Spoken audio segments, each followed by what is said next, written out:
Professional wrestling.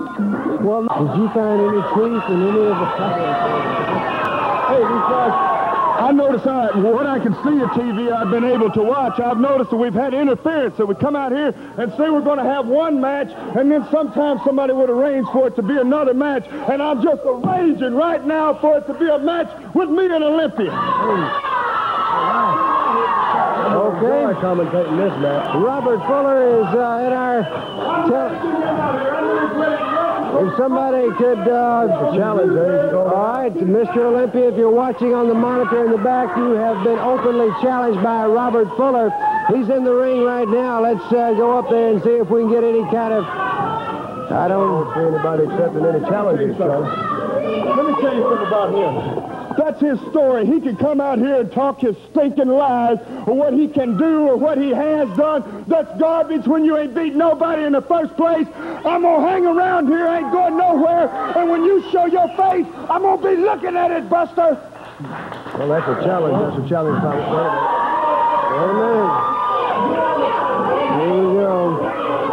Well, you ain't got nothing to say. You got a bunch of these crooks. Wait a minute. Fuller begins to open. Catches El Lobo. Robert Fuller now. Well, he's got what he wants. I don't like these odds, though, Charlie. Robert Fuller and keeping this El Lobo from entering the ring. Olympia and Fuller still have it one-on-one in the center of the ring. Fuller going for the abdominal stretch, has it clamped what appears to be very well. There you see the Canadian Lumberjack coming out of the ring. There you see the interference now. Taking Robert Fuller up, pile driver with the assistance of Mr. Olympia. And Mr. Olympia now going for that figure four leg lock that he is very good at. Now applying the pressure. And here we see that leg of Joe Ledoux coming across the head and throat area of Robert Fuller. So this man that Mr. Olympia said... Your jaw blindsided. One thing Ledoux said, the mystery man, so to speak, is that he had his last match with me. This could be his last match, too, because what they're forgetting is the stipulations. No time limit. We can fight all night in Mobile if we want to. No disqualification. We can jack jaws, kick jug butts. We can do anything we want to do. And I got two men here who've got a lot to settle, and we're going to settle it in Mobile Tuesday night, only this time won't be no blindside. Nose to nose, toes to toes, and jacking jaws. And we'll see the outcome. Six-man challenge, no time, no disqualification, this trio. Yeah, mystery, all right. We're going to solve the mystery in Mobile. Bring your lumberjack on. Out with his personality profile, and it was packed full of mostly lies. He said he put Austin Idol to sleep. Let's watch the videotape. Let's see what happens. Mr. Olympia had this tape stopped before this point. As you can see, Universal Heartthrob definitely not out. In fact, both men now are on the canvas. It looks like Olympia is just as in sad shape as Austin Idol was. Also, Mr. Olympia made some comments about a Canadian Lumberjack match. He was not even involved in that match, or supposed to be. And also the television match that he said came from Pittsburgh. I believe it came from our Southeastern television studios, as you could see. And there again, you saw the double teaming on the end of his bout with Tim Horner. And this is some of the dialect that occurred between Brenda and the fans.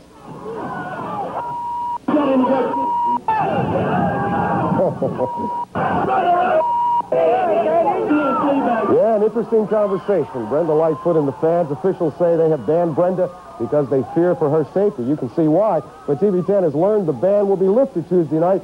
She'll be at ringside, and if she is, we'll be there to capture all the action. I'll tell you, Glenn, that's one sport where the action is better outside the ring than it is in the ring. I'm going to have to do something about this. Bob Armstrong pulling off a coat here at ringside, knowing about this interference thing. He comes in the ring, swinging a miss by this. Armstrong going after something that Ledoux has in his hand, that belt. That's what it is. El Lobo now working over Armstrong. The mask of Super Olympia almost coming off. And Ledoux begins his... Wait a minute. Robert Fuller just comes by, hits our disc, and now he goes after... Oh, Ledoux goes out. Robert Fuller There's the mask off of... There's Jerry Stubbs in the ring. And he is going at the eyes and face of Olympia. When I put the stuff in his eyes, is not supposed to come back. He's coming back like a man from the living dead. He comes in here, we pile drive him. I put my hold on him. You promised me, Joe. You promised me he wasn't coming back. Now I got to go mask versus mask against Super Olympia. Listen to me.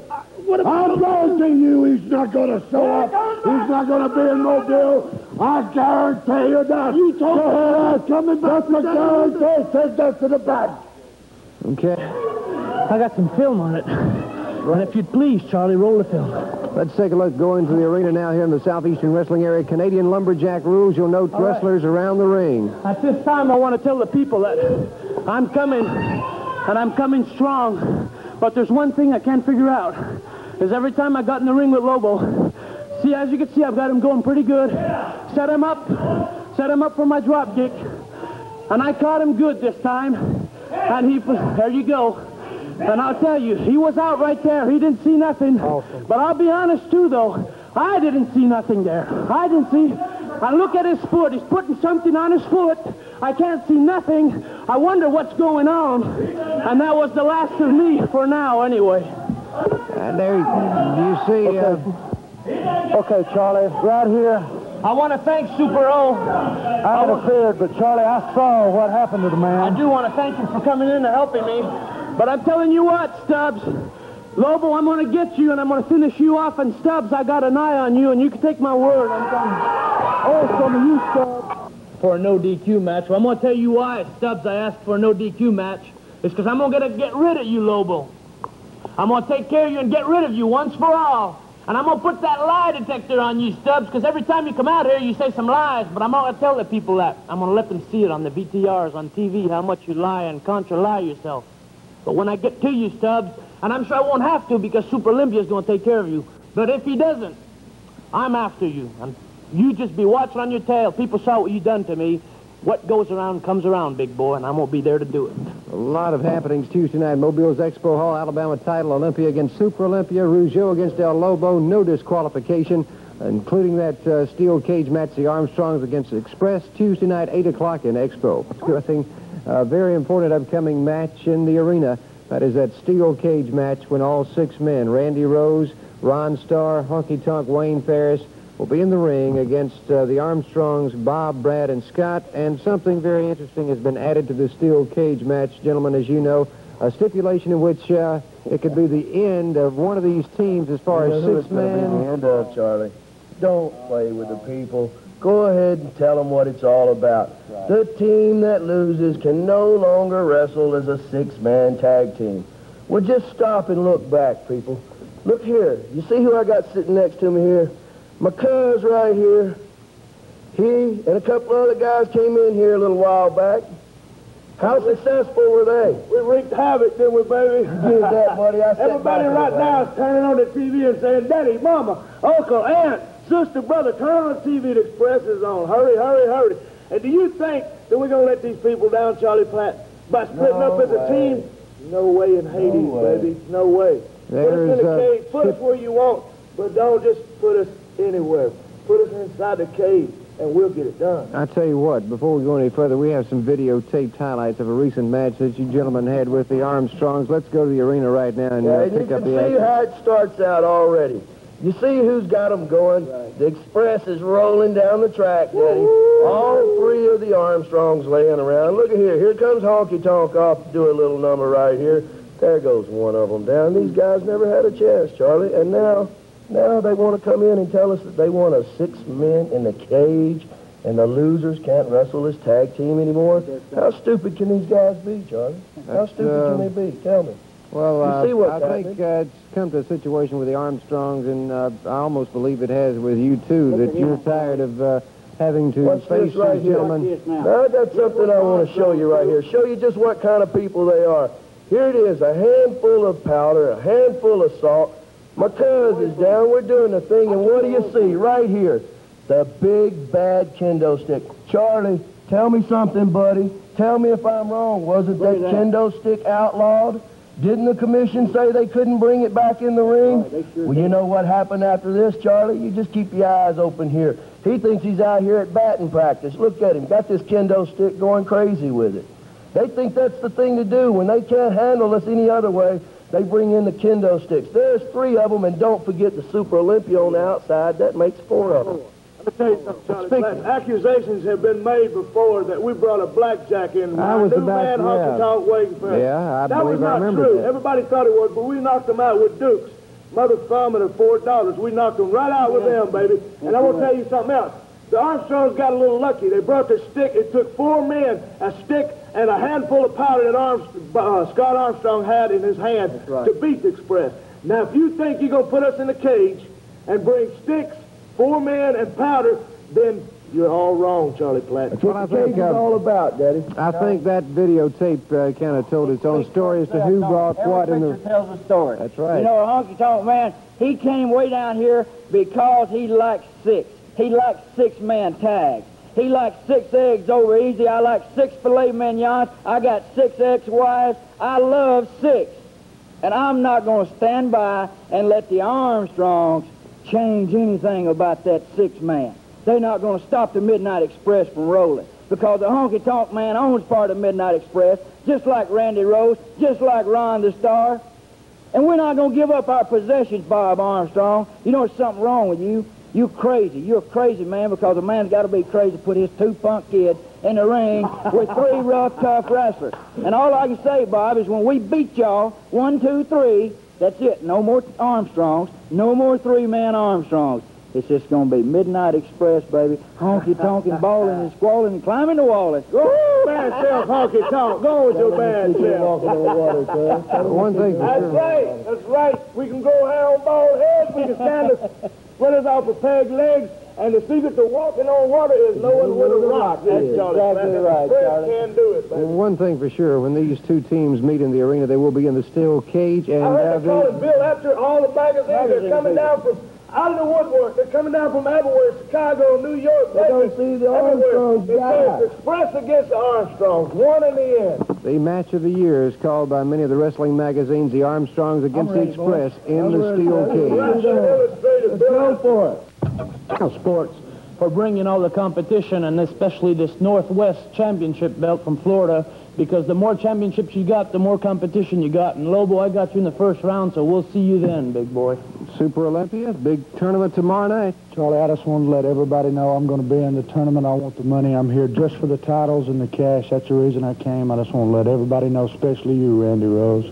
And hats off to International Sports Incorporated, like Jacques Rougeau said, for making this title available. Bob Armstrong, you'll be in competition. That's exactly right. The biggest thing's happened to Pensacola in quite a while, and I got the man with the mask, Mr. Olympia, right off the bat. A lot of matches, probably the most important night for Pensacola because this trophy's lovely and $3,000 makes it even gravy.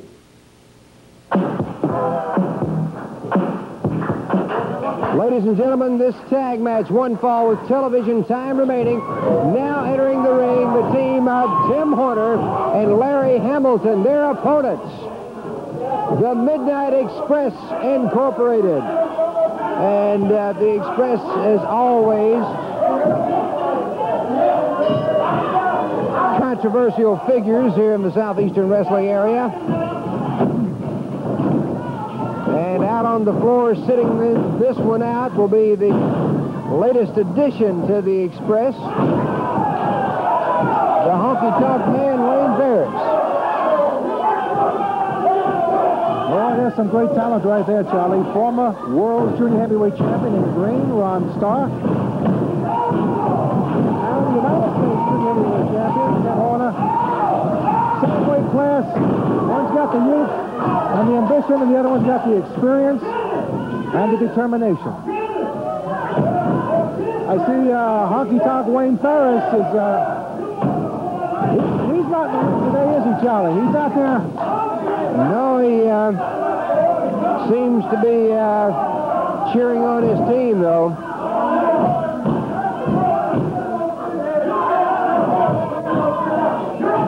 Mr. Starr having his problems with the U.S. Junior Heavyweight Champion, taken down by the hair.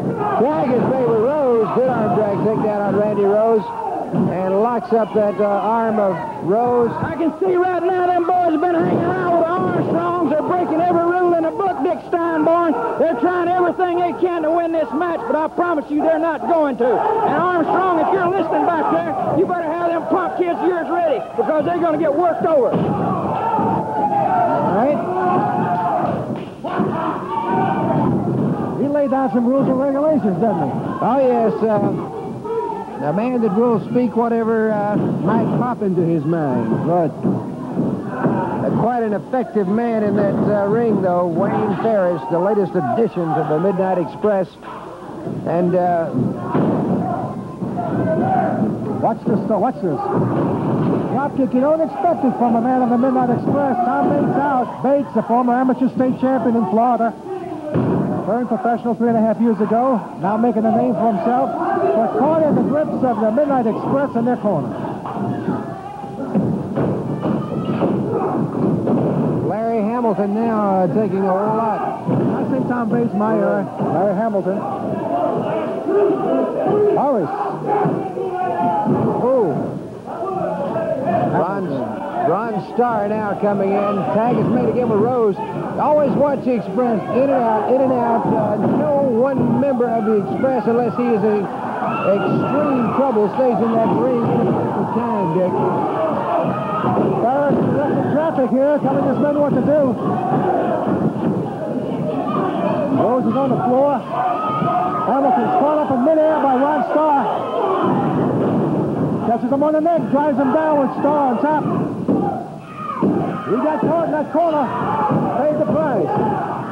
There they are, using whatever tactics it takes, but one of the most effective combinations in all of pro wrestling, the Midnight Express Incorporated, your winners of the match. And we'll be back with more of Southeastern television wrestling in just a moment. When the daddy and the grandma and the rest of them came, we'd have left them laying in the ring, too. Laying flat. And let's take another trip on back further. The Express is the best at these kind of matches. 6-man tornado street fight.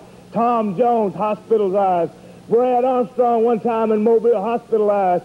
Jimmy Golden hospitalized. We hospitalized so many people, they made us honorary candy stripers over there in Mobile. And let me tell you something, Mobile, Alabama. When the Express comes down there, you'll think Tornado Frederick was coming through. Wait till you see Hurricane Express. Midnight Express Incorporated, certainly you're no stranger to this type match with the Express, Brad. You know, Charlie, last street fight we had there in Mobile was a little rough, and things got wild and out of hand, and Willie didn't know there was only 4 men in the ring then. Well, it's going to be 6 this time, and I can't imagine what's going to happen, but we're going to go in there wide open, and we ain't backing up a step. Scott? We got the bullet with us this time. It's street fight. Anything can happen. We may all go to the hospital, but I promise you we won't be riding alone. You know, it's finally come down to this. There's been people running in. They've given me a concussion, had me walking sideways for 2 days. Well, this is a 6-man tornado street fight rules. That means everybody's in there at the same time. We can wear our booty-kicking boots, our old T-shirts, street fighting boots, whatever we want to wear. And like they said, there's been a lot of people hospitalized in Mobile, and there could be a lot more. But one thing about it, we're going to start dead even, nose to nose and toes to toes. And like you said, Charlie, anything will go, anything we want to bring. And I ain't going to be the last one concussed either. There's going to be some more people walking sideways, talking about candy stripes and everything. That's the only thing you're going to be able to suck on is a candy cane, because with no teeth, it's really hard to chew. And when this match is over, brother, there's going to be knots on heads from head to toe, because I'm tired of getting my head beat on in Mobile. We'll be ready.